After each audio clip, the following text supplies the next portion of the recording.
Ayan, nasa Cotabato City si Vice President Sara Duterte. Ayan.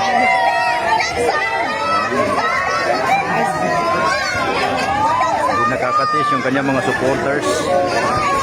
Maraming salamat sa pag-welcome at pagtanggap ninyo sa amin dito sa Cotabato City.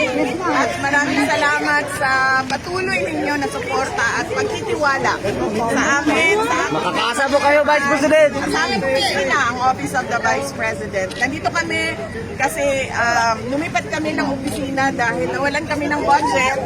Kaya kailangan namin maghanap ng mas mura na arkela para sa aming opisina. Pero nandito pa rin kami para sa inyong lahat.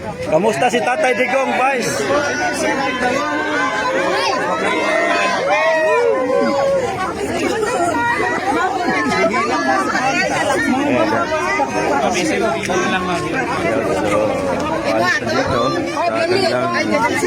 Sa office sa Cotabato City. Ayan.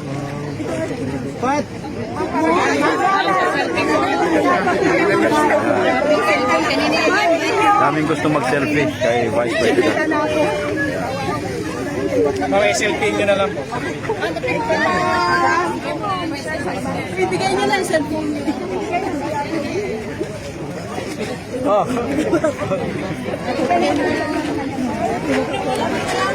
Dami nag-selfie, oh.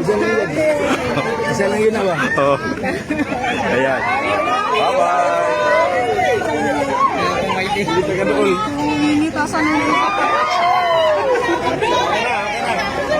Alright, bye-bye na, Vice President. Oh, nakita mo na si Vice President eh, personal. Oh. Kita na talaga. Oh, yun. Oh, nakita mo na si Vice President. Nakita na po. Ano masabi mo? Maganda. Maganda. Ay. Oh, ma'am, nakita mo na si Vice. Nakita ko na ang ganda niya. Ayun. Oh, ano daw? Simple lang. Oh, simple. Oh. Bait. Oh. Ayan. Ito, oh. Kita mo na ng personal.